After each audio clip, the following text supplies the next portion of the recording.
Hello and welcome to Mr. Tompkins EdTech and a brand new series of videos aimed at helping you prepare for your GCSE mathematics exams.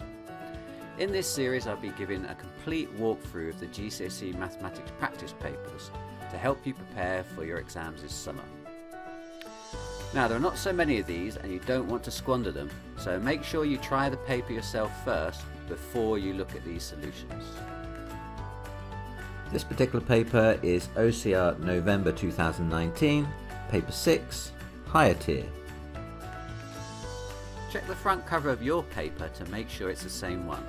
If it's not, have a look through the playlist linked above, which includes all the GCSE Maths video walkthroughs I've recorded so far. I'm busy recording all of the GCSE practice papers, so if the one you're looking for isn't there already, why not subscribe by clicking the big red button below and check back in a few days. Don't forget to click on the bell so that you'll get a notification when I upload the next paper. I'll put timestamps in the description below, so you can choose to watch the whole thing through, or you can click on the timestamp and jump to the particular question you need help with.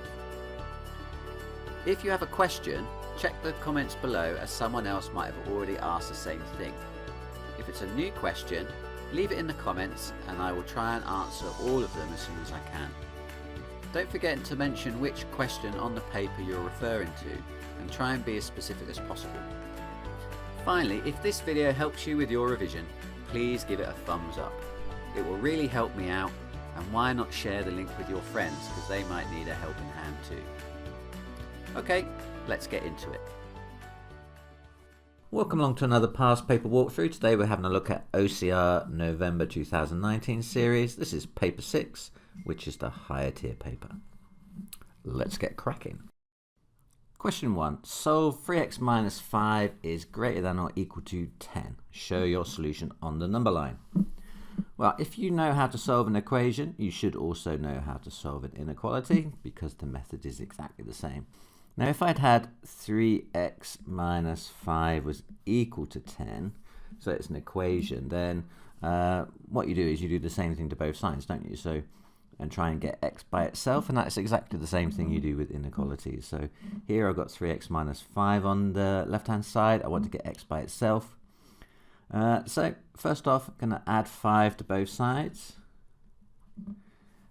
So it's going to cancel out with that 5 there. Leave me with 3x on the left is equal to 15, and then divide by 3, divide by 3. I'm going to get x is equal to 5. But it wasn't an equation, it was an inequality, but we solved them exactly the same way. So instead of having equal signs down the middle,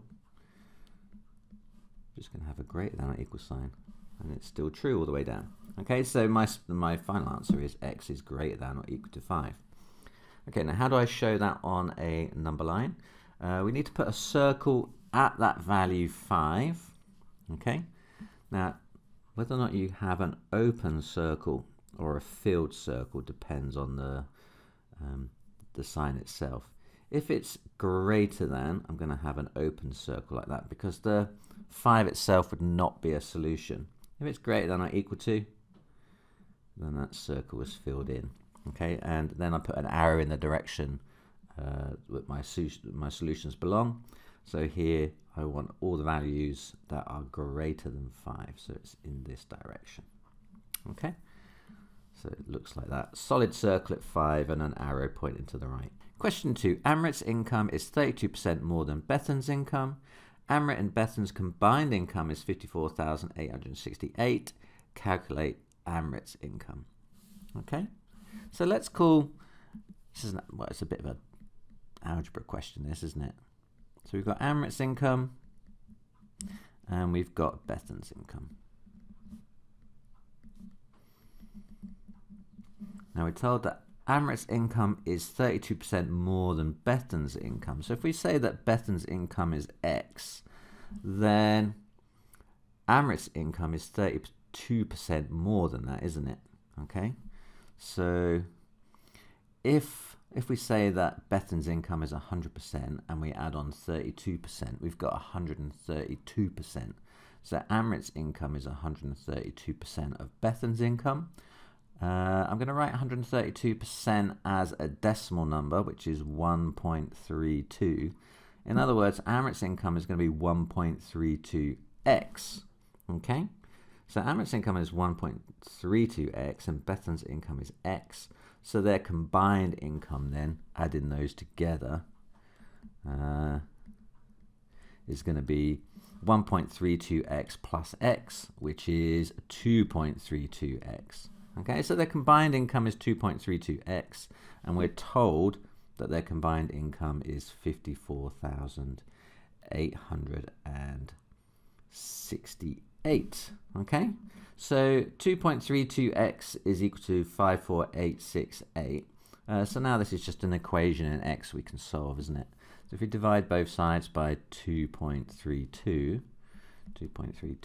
it's going to leave us with x, isn't it? X is equal to, what's that then?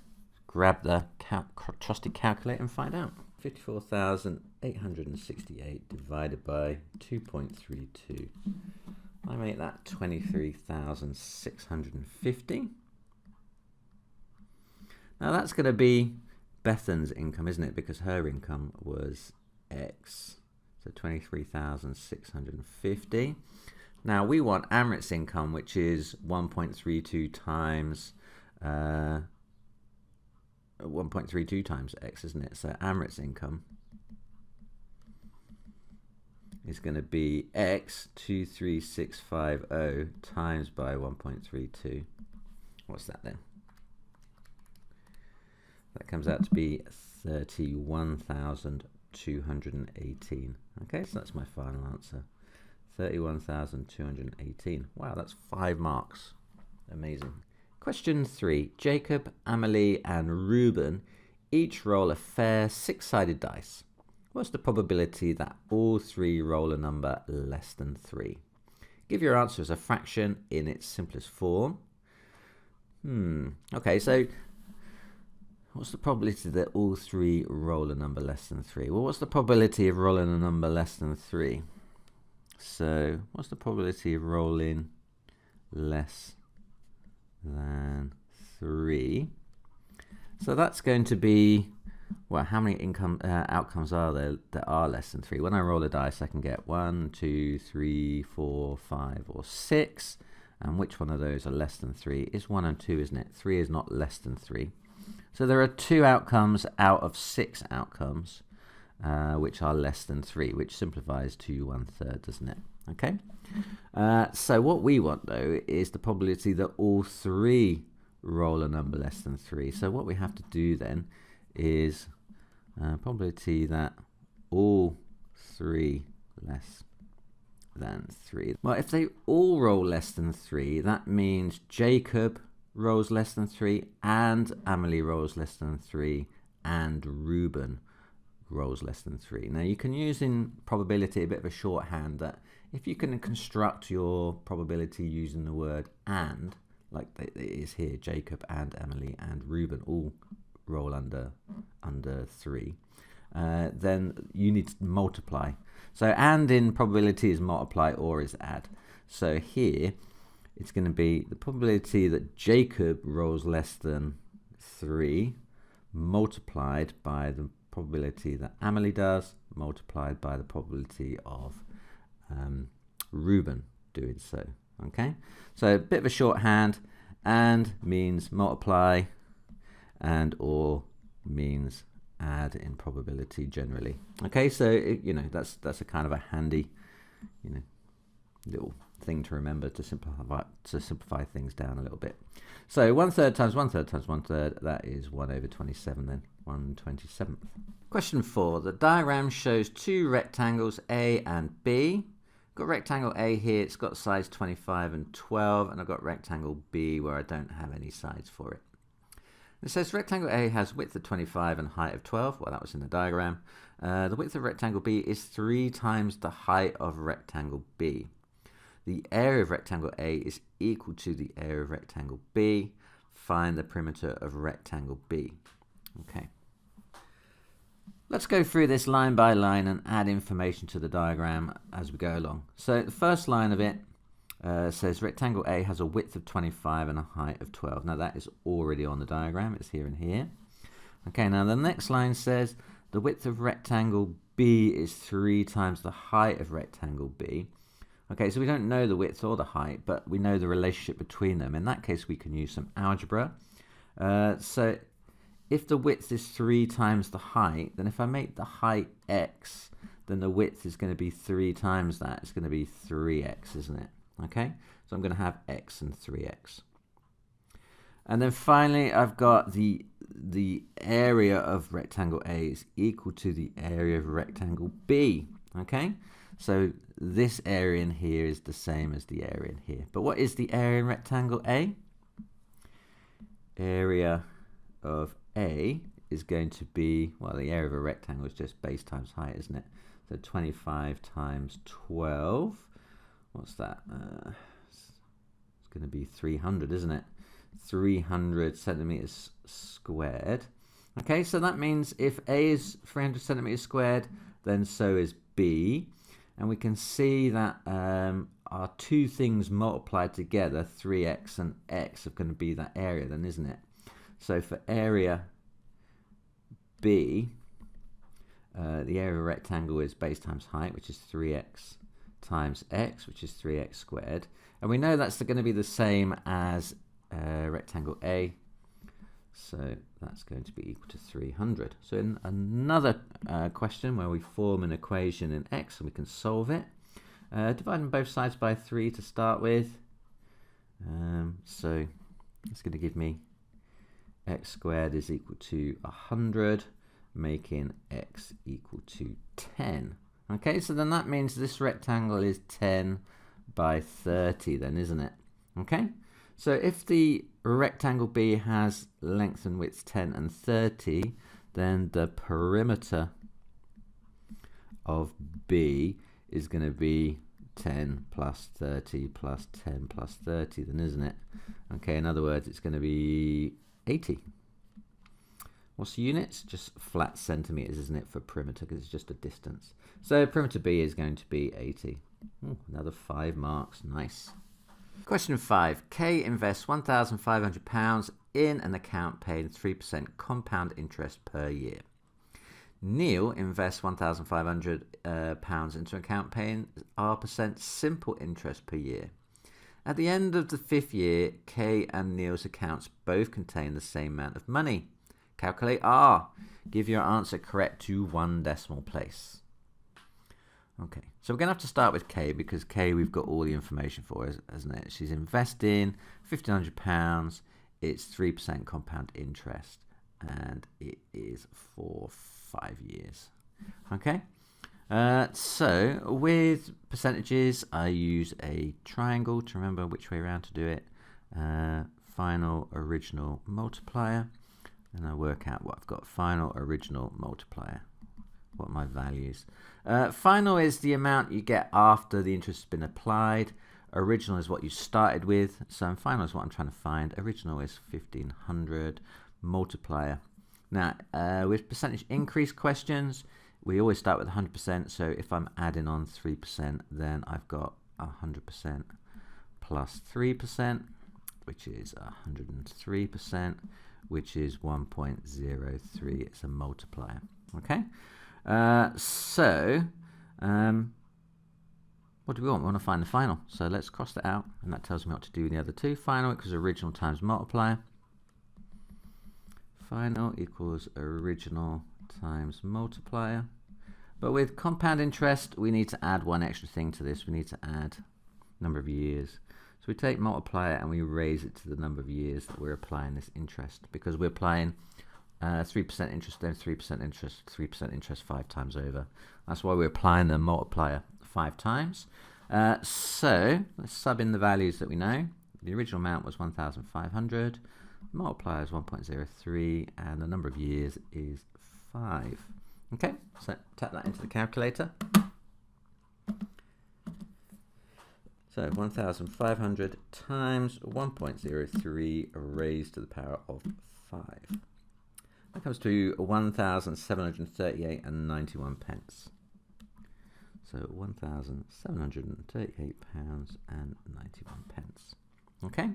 Now we're told that's the same amount that Neil ends up with after 5 years, but he has been receiving what we call simple interest. So he's just going to get the same amount each year over 5 years.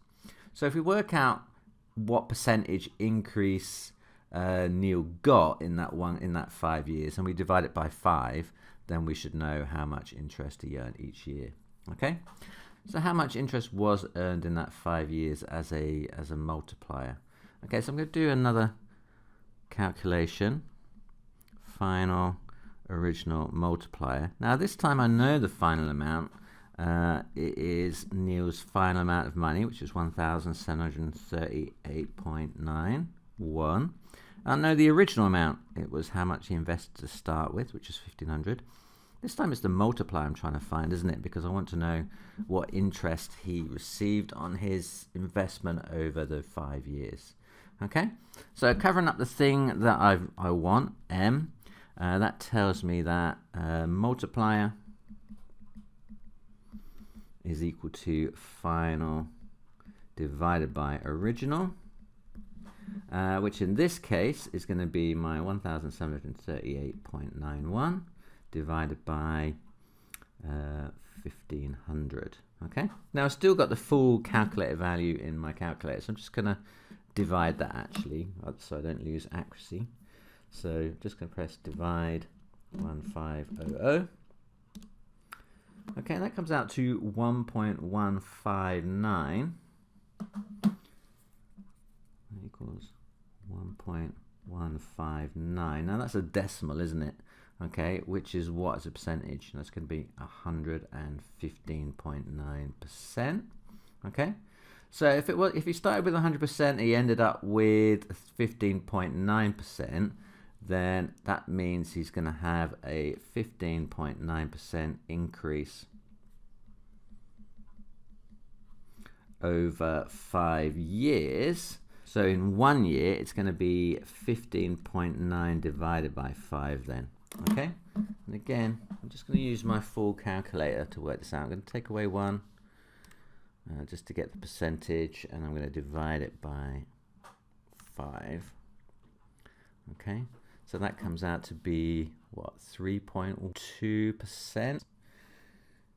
3.2%. Correct to 1 decimal place. Okay. Question 6. The table shows the children nominated to win the subject prize in mathematics and the subject prize in English.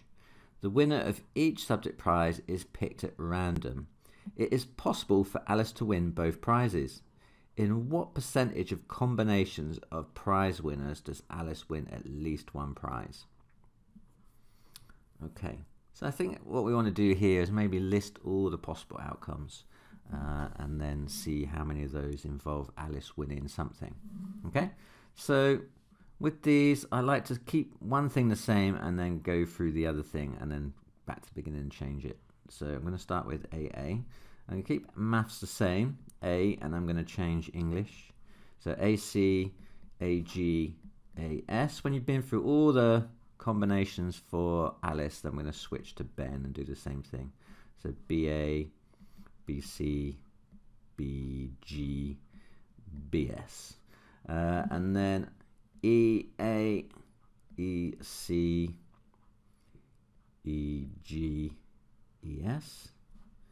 And then PA, PC, PG, PS. Okay, so you can see altogether I've got 1, 2, 3, 4, 5, 6, 7, 8, 16 outcomes, haven't I? Okay, so altogether there are 16 outcomes, or different outcomes that are possible. Now, which one of those is Alice winning a prize? Well, any of those first 4, plus that one, plus that one, plus that one then, isn't it? Okay, so how many is that then? That's 1, 2, 3, 4, 5, 6, 7. So she's got 7 different chances out of 16 to win a prize. So Alice wins in 7 out of 16. We need to convert that into a percentage. So just divide by 7 by 16. and then as a decimal that is 0.4375, isn't it? And then we can convert that into percentage by timesing by 100, so that's 43.75%. So pretty good odds. Question 7a, complete the table for y equals x squared minus 4x plus 1. Okay. Now you could just take each of the values and sub them carefully into the equation. So I could just take x is equal to 4 to start with and sub it into this equation. So y equals 4 squared minus 4 lots of 4 plus 1, and then work them all out and put them in the table. But if you've got a Casio calculator, there is a handy extra feature that you can use to do this sort of thing. So what I'm going to do is I'm going to press menu and I'm going to go into table mode, which is 3, I think. Okay, and you'll see on your screen it says f of x, and that's where you type in your function. So I've got y equals x squared minus 4x plus 1. So it's this bit after the equal sign that I need to type in here. Now you can see it begins with an x squared. Now there is a little x above the right hand bracket, if you know it's written in red. Now to access that, you're going to have to press the the alpha key next to the shift key at the top here. If you press that first, you should see a little a appears in the top line of your display, and then you can press that key and you'll get an x rather than a right bracket. Then we need a square, and then minus 4. And then we need another x, so alpha, right bracket, and then plus 1. Okay, so you just type in your function exactly as it appears on the page there. When I press equals, it asks me for g of x. That you can actually put in 2 functions here, but I only need 1, so I'm just going to press equals again. And then the next thing you get is your table range. Now your start value is going to be this one here, the -1. So I'm going to type that in, -1. Your end value is going to be the last number on your table, so in my case it's 5. And the step is what you're going up in. You can see mine are going up in ones, isn't it? 0, 1, 2, 3, 4. So the step is 1. Okay. Once you've done all that, press equals, and you should see that you get a table of values that matches the table you're trying to fill in. Now this table has already given me some of the values, so I can use those just to double check that I've typed it incorrectly. You can see my table here says 0 goes with 1, and if you look on the display, then I have got 0 going with 1. And then I've got a bit further down, 3 goes with -2 as expected, and 5 goes with 6 as expected. So you can see all the numbers are matching up, so that means I'm fairly confident I typed incorrectly. I'm just going to type in the rest of the numbers from the table into my table here then. So -1 goes with 6, then 1 goes with -2, 2 goes with -3, and 3 is already done, 4 goes with 1. Okay, so there we're done. So next we need to plot these points on our graph. So -1 goes with 6, then 0 goes with 1. So you can see my axis here, between here and here is 2, so halfway up. Next point, 1 minus 2, 1 minus 2. And I've got 2 with -3, 3 with -2, 4 goes with 1, and 5 goes with 6. So once you've joined all those, once you've drawn all your points, you need to join them up with a smooth continuous curve. Okay, so just do your best. It doesn't matter if it's a little bit wobbly. But what is important is that you do actually go through each of the points that you marked. Try and make it one single line as well. If you feather, if you kind of do this, so you have multiple lines, then you know that gets marked down. So as long as you're kind of, doesn't matter if it's a little bit wobbly, but what's important is you do go through each of your points and it's a continuous smooth line. Okay. Part C says, on the same grid, draw the graph of y equals 2x minus 6 for -1 to 5. Okay, I don't have a table of values here, but I can quickly generate one the same way as I did the first set. So coming back to my calculator, I'm just going to press AC, and then I'm going to delete my original function and put in my new one. So it's 2x minus 6 this time. 2x minus 6. Okay, it's still going from -1 to 5, so I've got a new set of values now. -1 goes with -8, 0 goes with -6, 1 goes with -4, 2, 3, 4, 5, so they're going up in 2s, aren't they? So -2, 0, 2, 4, like that. Okay, so I'm just going to plot those on as well. So -1 goes with -8 down here.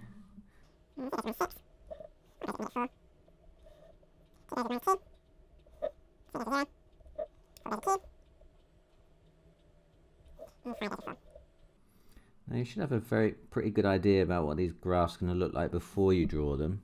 This first equation was a quadratic equation, isn't it? It's always a parabola. This one is a linear equation, so you're expecting it to be a straight line, and lo and behold it is. So let's join them up with a straight line. Okay, and then finally it says use your graph to solve the equation x squared minus 4x plus 1 is equal to 2x minus 6. Now you notice that this was the first equation that we drew, and this is the second one. So basically we're solving these simultaneously. In other words, we're looking for the points of intersection on the graph. So we want this point here, and we want this point here. We're interested in the x value, aren't we? Because we're looking to solve the equation. So we want the value of x that goes with it. Okay, so I'm just going to use a ruler. And I'm going to draw up from that point of intersection up to the x-axis, so I can read the number off easily, and down from that one.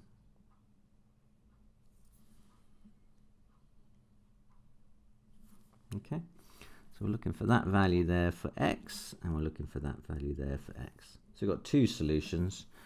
So either we're going to have x is equal to, what's that, 1.6, or x is equal to, I make that 4.123, 4.4.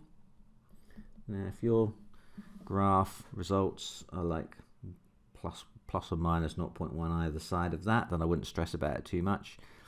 You know, you're going to get marked for the accuracy of your own graph. So as long as your points are in the right place and you're reading your points correctly, you'll get the marks for those. Okay. Question 8. An octahedron is formed from two identical square-based pyramids. The square bases are stuck together as shown. Okay, so the volume of the octahedron is 60 cubic centimeters, and the length of the size of each pyramid square base is 5 centimeters. Work out the height h of the octahedron, and we can use the fact that the volume of a pyramid is a third of its area of its base times its perpendicular height. Okay, so we know the volume inside one of these. So we've got the overall volume, haven't we, which is 60. So then we've got two identical shapes, so that means inside each of these is 30 cubic centimeters of space, isn't it? So one of them is 30 cubic centimeters. Now we're told that the length of the side of each pyramid square base is 5 centimeters. So that is 5 from there to there, and that is 5 from there to there. Okay, so from that information we should be able to work out the height, perpendicular height of this pyramid using the formula. So we've got the volume of a pyramid is equal to a third of the area of base times its height. Okay, so we know that the area of the base is 25 times 25, isn't it, because it's a square, so it's 5 squared, and the height is what we're trying to find, and actually we've been given the volume. We knew the volume was 30. Okay, so I've got 30 equals a third of 5 squared times h. I'm just going to tidy that up a little bit. So that's going to give me 25h over 3 is equal to 30. Okay, just cross multiplying that 3 times in both sides by 3. Okay, to get rid of that 3 there, I'm going to get 25h is equal to 90, and then dividing both sides by 25. To get rid of that, I'm going to get h is equal to 90 over 25. What's that? That's 3.6. Okay. Oh dear, I've used the wrong units here, haven't I? Because they've already given us h, which is the height of both of these. So I'm just going to change my units and say that's h1. Make that h1 so it's different h. So h1 is 3.6. That's the height of one pyramid. Okay, so then the height of the octahedron is going to be 2 lots of h1 then, isn't it? It's going to be my 3.6 times 2, which is 7.2. So it's going to have a height of 7.2 centimeters. Question 9. Vector A is 3 minus 1 and vector B is 1, 3. Find the values of k and n such that k lots of A plus B equals 10 over n.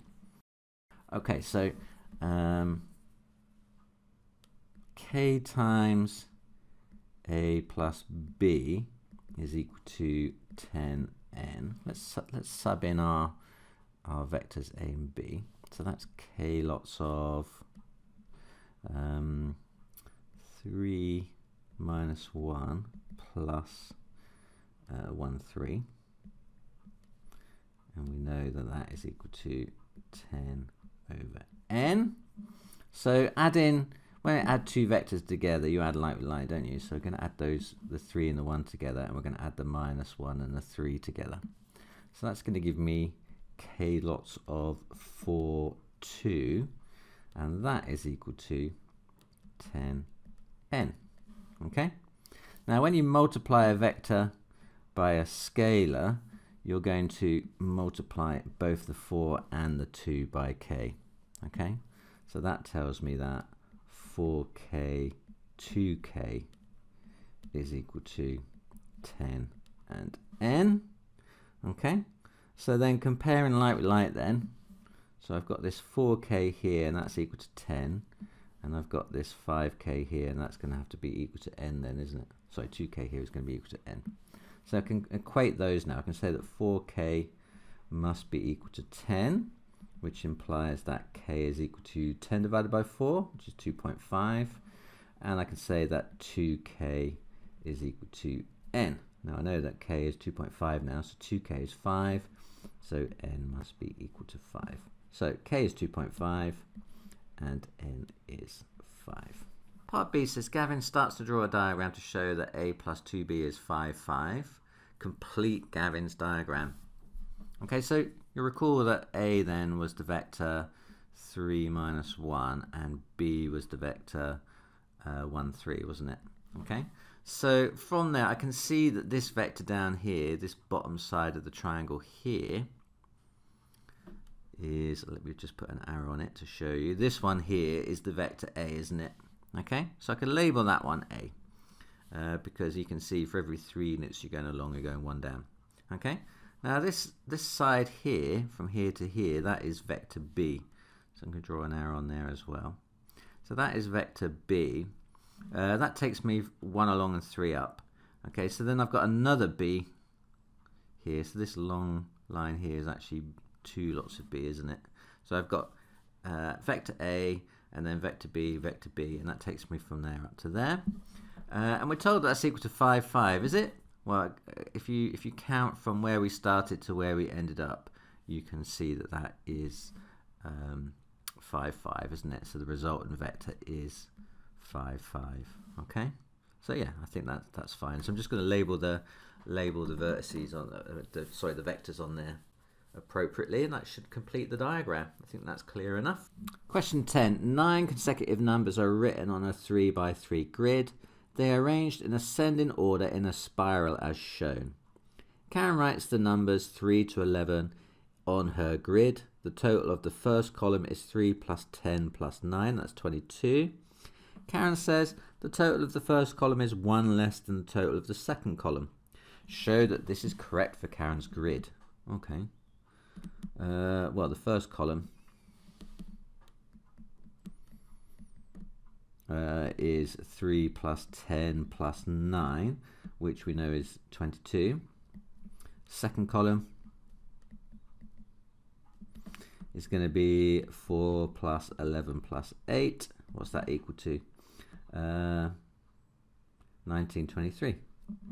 And 23 minus 1 is 22. So Karen is correct. Okay, I think we earned our 1 mark there. Part B says, Victor says, if any 9 consecutive numbers are arranged in ascending order in this spiral on a 3 by 3 grid, the total of the first column will always be 1 less than the total of the second column. Prove that Victor is correct. So any 9 consecutive numbers. So consecutive means they're going up in 1, don't they? Okay. So let's quickly draw a grid.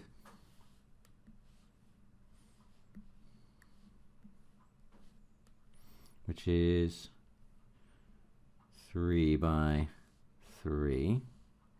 Okay, so let's say the first number is x. Then if the next one up from that is going to be one more, then isn't it? It's going to be x plus 1. Then the next one is x plus 2. And then going around in a spiral, that must be x plus 3, x plus 4, x plus 5, x plus 6, x plus 7. Okay. And then x plus 8 in the middle. Okay, so then it says show that we need to show that the first column will always be 1 less than the second column. So first column is going to be these, isn't it, added together. It's going to be x, oops, it's going to be x plus 7 plus x plus 6. So collecting like terms together, I've got x plus x plus x, which is 3x, and I've got 7 plus 6, which is 13. So the first column comes to 3x plus 13. Now the second column, that's going to be these ones here, isn't it? So let's add those together, which is x plus 1 plus x plus 8 plus x plus 5, isn't it? Okay, and then collecting like terms, then I'm going to have x, x, and x as before. 3x, this time I've got 1, 8, and 5, which adds up to 14. Okay, so second column minus first column is going to be my 3x plus 14 minus 3x plus 13. Okay, so you can see my 3x's cancel, and I'm left with 14 minus 13, which is 1. So therefore, difference will always be 1. Okay, I noticed I just went a little bit off the screen there, so let me just shuffle this over a little bit in case you missed the last part there. So this 3x plus 13 was probably hanging off the edge of the screen. That's a little bit better. Okay, let's go. Advertisement break. Looking for a maths tutor to help you through your GCSE A-level or IB exams? Then why not check out Mr. Tompkins Tutors at mr.tompkins.online/tutors. Mr. Tompkins Tutors offers personalised one-to-one quality tuition online via Teams direct to your home.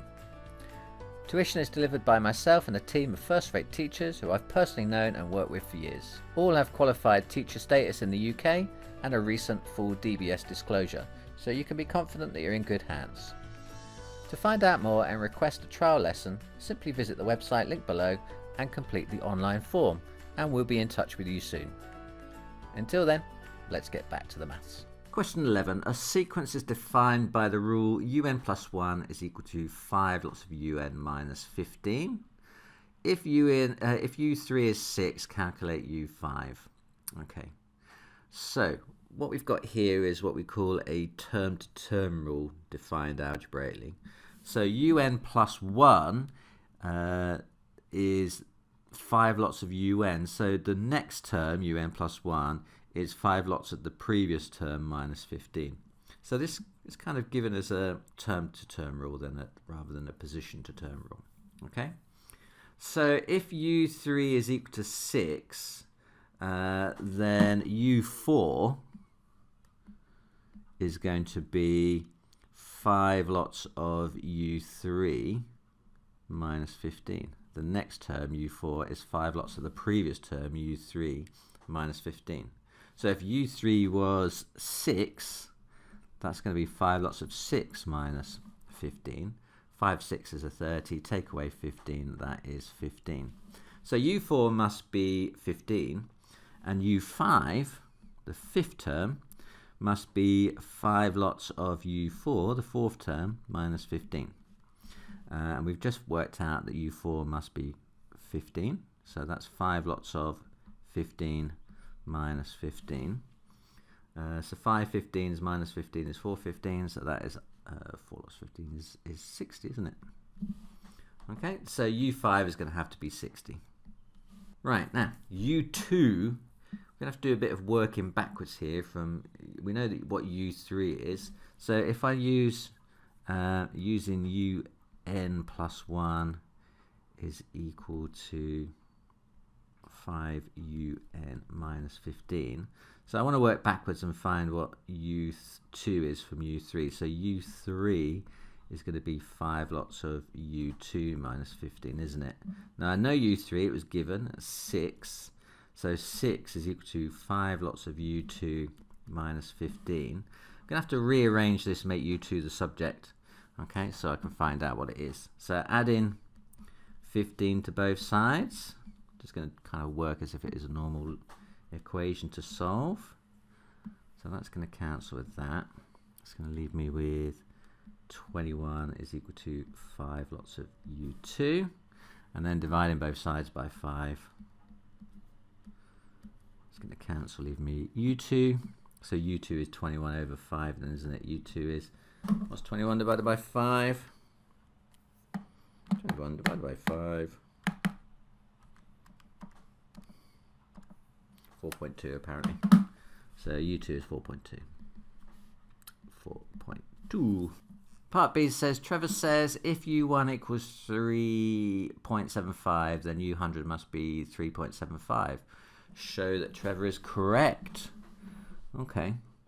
Well, we know that un plus 1 is 5 lots of un minus 15. So what happens then if u1 is 3.75, then u2 then is going to be 5 lots of 3.75 minus 15 then, isn't it? Okay, and what's that? 5 times 3.75 minus 15. That gives me 3.75 again. Okay, so you can see that when I sub 3.75 into this expression, I'm going to get 3.75 out. So that means u3 is going to be 3.75 and u4 is going to be 3.75. So pretty much anything, anything is going to be 3.75 then, isn't it? Okay, and it just stops at being 3.75 the whole time. Okay, so we've kind of done that. We've shown that it's always 3.75. Question 12a. Aaron ran a distance of 5 kilometers at an average speed of 2.2 meters per second. How long did Aaron run for? Give your answer in minutes and seconds to the nearest second. Okay, so there's a handy triangle to remember distance, speed, time problems, which way around it all goes. So DST, distance, speed, time, and they are alphabetical. So D before S before T. Okay, so this little handy triangle, if you know any two of them, you can find the third one then, can't you? So here I've been given the distance, and that is 5 kilometers, and I've been given the speed, which is 2.2 meters per second, and the time is what I want to find. Okay, so time, covering up the thing I want to find, time tells me what to do with the other two, distance divided by speed. So I'm going to be using time equals distance divided by speed. Okay, but just take care here because we've got different units going on here, haven't we? So I've got the distance measured in kilometers, and I've got the speed measured in meters per second. Okay, I think it's going to be easier to convert the distance into meters first, So I'm going to say that 5 kilometers is 5,000 meters first, and then we can sub into our formula for time. So time is distance, 5,000 meters, divided by speed, which is 2.2. Okay, trusty calculator. What is 5,000 divided by 2.2? Apparently that's 2,272.72. Just going to round off as 73 actually. That's 4 significant figures, plenty. And anyway, it's the nearest second. So that is in seconds. Now it says give your answer in minutes and seconds, and I've got seconds. So how many minutes in 2,273? 2273 divided by 60. That is, I'm actually going to put it as a mixed number. So press the shift and then the SD. I can see that's 37 and 53/60ths, which is a bit handy to write down. So that's 37 minutes and 53 seconds. Okay. So 37:53. Part B says Claudine cycled a distance of 53 kilometers in 2.7 hours. The distance is measured correct to the nearest kilometer. The time is given correct to 1 decimal place. Calculate the lower and upper bound of her average speed, giving your answer correct to 2 decimal places. Okay.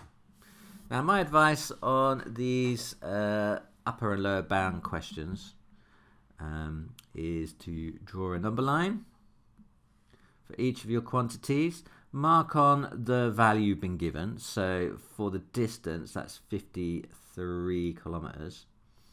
Now that's been given to the nearest kilometer. Okay, so the next one up on the scale to the nearest kilometer is 54, and the one below it would be 52. Now, which numbers round to 53? It's going to be the ones that are halfway between 52 and 53 or nearer, or halfway between 53 and 54 or nearer. So the values between there and there, they're the ones that are round to 53. So where are the bounds? Oh, halfway between 52 and 53 is 52.5. And halfway between 53 and 54 is 53.5. Okay, so that's going to be the lower and upper bound for the distance. Going to do the same thing for the time. We've been given 2.7 hours to the nearest what? Time is given correct to 1 decimal place. So 1 decimal place above 2.7 would be 2.8, and 1 decimal place below 2.7 would be 2.6. Halfway between then is going to round to 2.7. So this area here, what are the boundaries? Halfway between 2.6 and 2.7 is 2.65. Halfway between 2.7 and 2.8 is 2.75. Okay, so once we've worked out what all the upper and lower bounds are for the distance and the time, we're going to work out the average speed, and we're going to pick the upper or lower bounds of either of those in a way that's going to deliver me the upper and lower bounds for the average speed. So remember our DST triangle: distance, speed, time. This time we're after speed, aren't we? So let's cover up speed, and that tells me that speed equals distance divided by time. So let's write that down. Speed equals distance divided by time. Okay? Right, for the lower bound, how am I going to get the smallest possible speed from those various values that I've got on here? Okay? So for the lower bound for the speed, I'm going to get the smallest speed if the distance is the smallest distance that was travelled. So I'm going to use the lower bound for the distance. It's going to make my numerator the smallest possible value so that I get the smallest possible answer. And then divide by, but I'm going to divide by the upper bound for the time because the smallest possible speed will be given by the largest possible divisor. So dividing by 2.75 is going to give a smaller answer than dividing by 2.65. Okay, so what's that then? 52.5 divided by 2.75. That comes out to be 19.090909. I need to round that off to 2 decimal places. So that is going to be 19.09 then, isn't it? 19.09. What about the upper bound of the speed? Okay, now again, it's going to be distance divided by time, but this time I want the biggest possible combo. So I'm going to take the biggest possible distance, which is 53.5, and I'm going to divide it by the smallest possible speed, which is the smallest possible time, sorry, which is 2.65. And what's that equal to? 53.5 divided by 2.65. That is equal to 20.188, which I'm going to round up to 20.19 to 2 decimal places. Okay, so I got the lowest possible speed by taking the smallest distance and dividing by the biggest time, and for the upper bound I took the largest possible distance and I divided it by the smallest possible time. Okay, and that ended up with the upper and lower bound for my speed. Question 13. Danny has a pack of 45 cards. Each card is either red or black. 1/3 of the cards in the pack are red. She picks 2 cards from the pack without replacement. Calculate the probability that Danny picks 2 black cards. Okay, so this is a probability, well, it's a dependent probability question, isn't it? Where we have 2 selections and the outcome of the second selection is dependent on the first. We know this because of the word without replacement. When you don't replace the object you select and you make a second selection, you're going to have a different number of things to select from, and you're going to have different amounts of each depending on your first selection. So it's definitely a dependent probability question. Now the best way to demonstrate this is using a tree diagram. Okay, so either we get red or we get, I can either use black. I'm just going to tend to use not red. So red and not red, red and not red for our second selection, red and not red for my second selection. Okay, so what are the probabilities here? So if 1/3 of the cards in the pack are red, that's going to be 15 out of 45 then, isn't it? 15 out of 45 are going to be red. So red 15 and not red or black, there are going to be 30 then, aren't there? Okay. So what's the probability of selecting a red card on the first draw? Well, you've got the 15 red cards and you've got a total of 45 cards. So the probability of not red or black is going to be 30 not red cards out of a total of 45 cards. Okay, so that's the first selection. Now the second selection, this bit up here is going to be different from this bit down here, isn't it? Because if I go up that first branch, it means I've already selected 1 red card. So I've got one less red card to pick from on the second selection. So the probability of getting a red second time around is going to be 1 less red card out of 1 less card, which is 44. Now, if what's the probability of getting not red? Well, I've still got 30 not red cards in the draw, but I've still got 44 because I've already picked one. Okay. Now, if I go down the not red branch, that means I've already picked 1 black card out, which means there are still 15 red cards to select out of a total of 44 cards. And how many not red ones? Well, if I picked a not red one the first time, then I've got 29 remaining out of 44 to pick on the second selection. Okay? Right, so we want to work out the probability that Danny picks 2 black cards, which is the not red route then, isn't it? It's that route down there. So the probability of not red is 30 over 45 multiplied by 29 out of 44. Okay, what's that? So 30 out of 45 times 29 out of 44. I believe that comes to 29 out of 66. 29 out of 66, apparently. Okay, I think we're done. Question 14, write the fourth root of 8 raised to the power of 5 as a power of 2. Okay, well, this 8 in here is a power of 2, isn't it? What, 2 to the power of what is equal to 8? 2 to the power of 3 is equal to 8, isn't it? 2 times 2 times 2, 2, 4, 8. 2 cubed is 8. So that means I can take that 8 inside there and replace it with this 2 cubed instead, can't I? So writing that down, just as is before, so the fourth root of, but not 8, I'm going to write 2 cubed, and then all of that raised to the power of 5.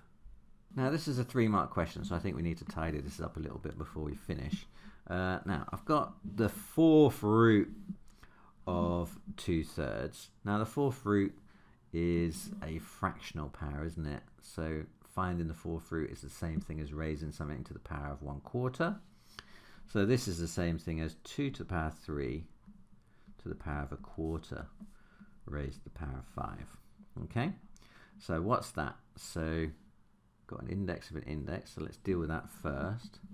So 3 to the power of 1/4, that's equal to 2 to the power of 3/4. And then I'm raising that to the power of 5. So then I need to take my 3/4 and raise it to the power of 5. So I need to multiply by those together as well. So that's going to be 2 to the power of 3 times 5 is 15. 15 over 4. Okay, so it's 2 to the power of 15 over 4. Question 15. The histogram shows information about the weights of some of the parcels handled by a delivery company in 1 month. Okay, so we've got a histogram. We know it's a histogram because it's got frequency density on the side rather than frequency, and we've got various bars drawn on there. Zoe says there are fewer parcels weighing between 450 grams and 7,000 grams than parcels weighing between 300 grams and 450. So Zoe says that the 450 to 700 grams, so it's this one here, this bar. So he's saying that those parcels, there are fewer of those than they are the 300 to 450. 300 to 450 is that one. Okay. Not sure she's right, you know. It looks, you know, the bars are certainly lower, but remember it's the frequency density on this scale and not frequency. Now if you want to actually know the frequency in these bars, you have to take the class width and multiply it by the frequency density. So frequency is equal to frequency density multiplied by class width. It's basically the area of the bar, isn't it? Frequency is proportional to the area of the bar. Okay, so for the yellow bar, the height of that bar is 50. And the width of that bar is, what's 450 up to 700, so that's 250, isn't it? So then the frequency is going to be 250 times 50. What's that? That's 1,250 then, isn't it? 1250. Okay. The frequency of the green rectangle, that's got a height of, it's 2 divisions above 50, isn't that? 70. And the width is 150. So that's 150 times 70. What's that then? 700. That's 1,050 then, isn't it? Okay. So she's not right. So Zoe is incorrect, as 1,250 parcels is greater than. So my 50 parcels. Graph then for 50 to 100 needs Part B says the delivery company delivered 6,500 parcels weighing between 50 grams and 100 grams. Complete the histogram to show this information. Okay, so we need to know the frequency density in order to add this in. So frequency density is equal to frequency divided by class width, isn't it? So that's going to be 6,500 divided by a class width of difference between 50 well, if you have a look at the graph, 200 to 250 divided by 5 would be 130. Okay, so this needs to have a height of 130. It would be this amount on our graph. Okay, now you could work out the area of that big bar from 200 to 300 and halve it, but it's not going to be exact because you don't have the exact data, do you? You just know the number of parcels there were between 200 and 300. I mean, you can estimate that between 200 and 250 is going to be half the number between 200 and 300, but you don't know for sure. Okay, so Part C says Zoe uses the histogram to calculate the number of parcels weighing between 200 and 250 grams. Explain why Zoe's answer is unlikely to be reliable.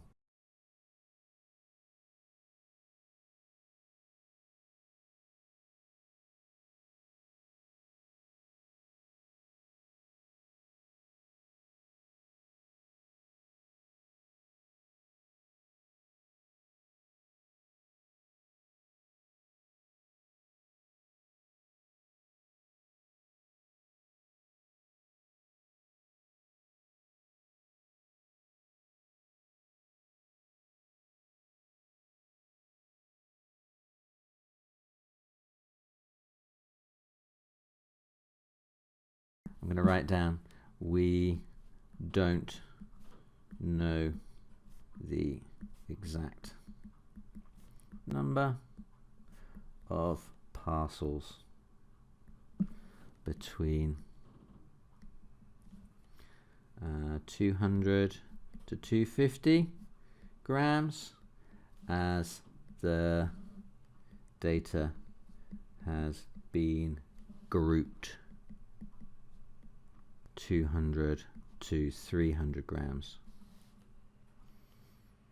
So we can only estimate it. Okay, I think that will do. Hello from Mr. Tompkins EdTech. Memberships are a feature on YouTube that allow subscribers to directly support creators and to also gain better access to them. As a member of this channel, you pay a small subscription fee and in return receive a range of additional channel perks. Here on Mr. Tompkins EdTech, I provide channel members with their own loyalty badge, which is displayed whenever you comment on any of my videos. I always reply to channel member comments first, and I try to answer all their questions fully. I upload exclusive member-only videos for all you EdTech enthusiasts, and I also post early releases of my popular exam paper walkthroughs. So if you can't find the paper you're looking for yet on my main channel, you'll most certainly find it first in the members only area. As a special acknowledgement and thank you, higher tier members can even have their name appear in the credits of my videos. So if you enjoy my content and you would like to support me make more of it, and at the same time enjoy some exclusive extra perks, then why not sign up today? Question 16a. In the diagram, A, B, C are points on the circumference of a circle. O is the centre of the circle. Angle OAB is 15 and angle BCO is 10. Okay? And then we've got the diagram and we're asked to calculate the acute angle AOC. Okay? Right, so let's have a look at our diagram. Just my advice is just to always double check this stuff up here and make sure all the information is in the diagram, because sometimes it isn't. But in this case it is. I've got A, B and C clearly marked, O is clearly marked, and these two angles are clearly marked as well. So it's all on the diagram already. But always worth to check because sometimes it isn't. Now calculate the acute angle AOC. So AOC, AOC. So the acute angle there is that one there, isn't it? Okay. So we want to know this angle here. How are we going to do that? Okay, so we know various rules on circle theorems that spring to mind. This one here looks, I don't know if you watch Star Trek, looks like a Star Trek badge to me. You got this one here where you've got angle at the center being twice the angle at the circumference. So if that's x, that one there is 2x. That's one of the rules you need to know. But that's not going to help us totally here because we don't actually know this angle at the top. So in order to find AOC down there, we're going to need to know what this angle is up here. Do we know that one? No. Can we find it? Of course we can. But we're going to need to do a little bit more thinking in order to get there. And I think the easiest way to do it is to add an extra line to your diagram. Now you are allowed to do this. There's no law against you adding an extra law in. I'm not going to get arrested by the line police by putting an extra line in there. And actually it makes this diagram much more clearer because O to B is a radius, as is O to A. So these two things are the same length, aren't they? And actually O to C is, so they're all the same length. They're all radii, so they're all equal to each other. But by adding those lines in, you should see that triangle OBA is isosceles, which means that this angle up here, this bit in there, look, that is also 15 degrees because it's the base angle of an isosceles triangle. Similarly, this part up here is also an angle in a base angle in an isosceles triangle. It's triangle OBC, isn't it? So this angle here is going to be the same as that one up there. So that one is 10 degrees. And that means that angle ABC is going to be those two part angles added together. So angle ABC is going to be 15 plus 10 degrees. It's going to be 25 degrees, isn't it? Okay. And that means that angle AOC, the angle at the center, is going to be twice the angle at the circumference. It's going to be angle ABC times 2, which is going to be 25 times 2. It's going to be 50 degrees. Okay. All right. So that's not too bad. What's the next one say? Right, now first up, this one here says explain at the bottom. So that means we need to give reasons for things, which means that we can't just work out the angle. We need to explain what we're doing as we go through. We have to be a bit more detailed with our working. Okay, let's just read through the question. In the diagram, E, F, and D are points at the circumference of the circle. Yeah, they're all there. GDH lies on a tangent to the circle. Yes, it does. Angle EFD is 55 degrees. That's on there. And angle FDE is 43 degrees. That is on there. Explain why angle HDF is 82 degrees. Where's HDF? HDF is HDF. So we're talking about this angle. Okay, oops. This angle here, that's HDF. I'm not going to write 82 in there because we need to find 82. Okay, if I just write it in there, then I'm not explaining why it's equal to it. So actually, probably what you want to do is cover up this to start with, because that's the fact you're trying to find. Okay, if you write it in the diagram, then you forget that you're actually trying to find it. So I'm going to leave the value out. You can cover that up for now and pretend it's not there. Let's see if we can work out what that angle is. Okay. Right, so what have we got in my diagram? We've got a triangle, EFD, okay? And we've got two angles in the triangle and one missing. So I can easily find the angle at E. I can say that angle E, what's that equal to? That's going to be equal to 180 minus those other two angles then, isn't it? 55 plus 43, 180 minus 55 and 43, that's 98. 180 minus 98, that's going to be 82 degrees, isn't it? Okay, so that is 82 degrees. Okay, and the rule we're using, I'm going to put underneath, next to each thing that I do, we're using angles in a triangle. Sum to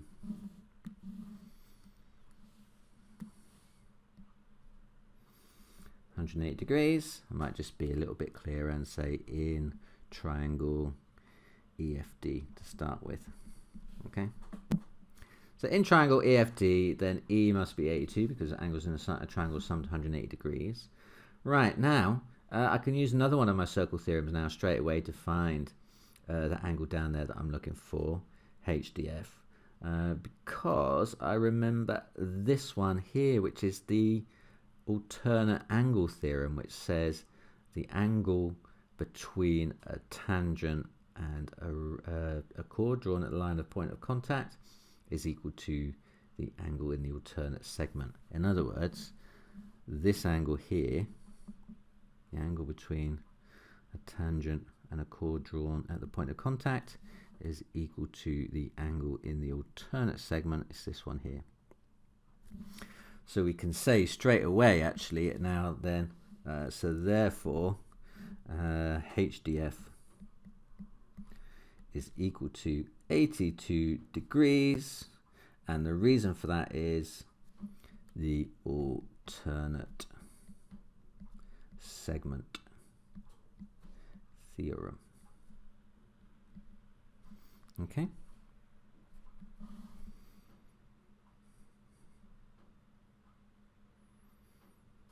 So with these explain that questions, don't put that thing in there to start with. That's what you're aiming for. So if you put it in there, you'll just confuse yourself. And explain means that you have to put these reasons in.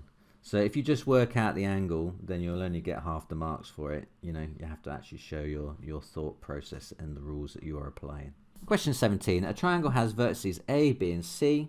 The triangle is enlarged with the scale factor f and center of enlargement E. Vertex A maps to 6, 7. Vertex B maps to 2, 9.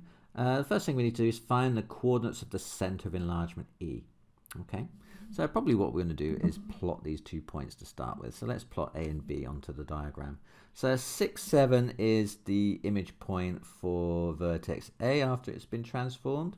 So 6, 7, and mark that one on. 6, 7 is here.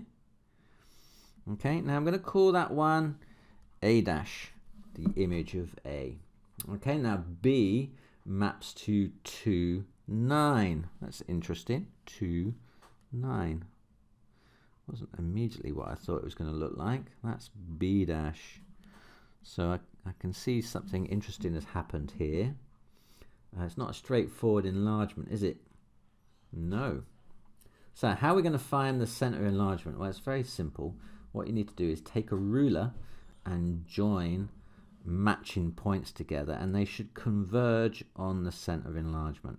Okay, so I'm going to draw a line between A and A dash, like so. And I'm going to draw a line between B and B dash, like so. And you can see they cross over here then, don't they? That point there is going to be my center of enlargement E. Okay, so what's the coordinates of center of enlargement E? It is 10, 11. So 10, 11 is the center of enlargement for E. Right, part B says find the scale factor of F. Okay, now to find the scale factor, what you want to do is compare the lengths of various lines and see how they've changed. So if you have a look at A dash B dash, which is this line here, let me just draw in A dash B dash. Okay, let's use purple. Okay, so that's my image of the line AB. Okay, so A dash B dash is the image of line AB. So if I look at the distance between A and B, you can see it's like 2 units along and 1 unit down between A and B. So 2 units to the right and 1 unit down. Between A dash and B dash, it's going in the opposite direction, isn't it? From A dash to B dash, you're going 4 units to the left rather than 2 units to the right, and you're going 2 units up rather than 1 unit down. Okay, so the distances are doubled, so it's kind of got a scale factor of 2, but they're also in the opposite direction. So you can have a negative scale factor. So this is going to have a scale factor of -2. Okay, scale factor. The length is twice as long, but it's going in the opposite direction. Our image has been inverted. Okay, right, find vector C maps to the point R. find the coordinates of R. Vector C, vertex C maps to point R. So where's C going to be? We're going to do the same thing. We're going to add this ray line. All the ray lines kind of pass through that center of enlargement. Okay, so I'm going to draw another green line through here. Now I don't know where this one terminates, so it's going to be longer than it possibly needs to be. Okay, and then how far is C from the center of enlargement? You can see it's 1, 2, 3, 4, 5 down and 1, 2, 3 across. So its image point is going to be twice as far away from E on the opposite side. So rather than being well, if you count from E to C, it's 1, 2, 3 units along and 1, 2, 3, 4, 5 units up. So 3 to the right and 5 up. So scale factor -2, twice as far in the opposite direction. Rather than 3 to the right, it's going to be 6 to the left. 1, 2, 3, 4, 5, 6. And rather than 5 up, it's going to be 10 down. It's going to take me to this point down here. This is going to be the point C dash, or they want me to call it R here. R. Okay. So my completed shape, I don't need to draw it in, but I'm just going to do it anyway, just to show you. So this is my inverted triangle.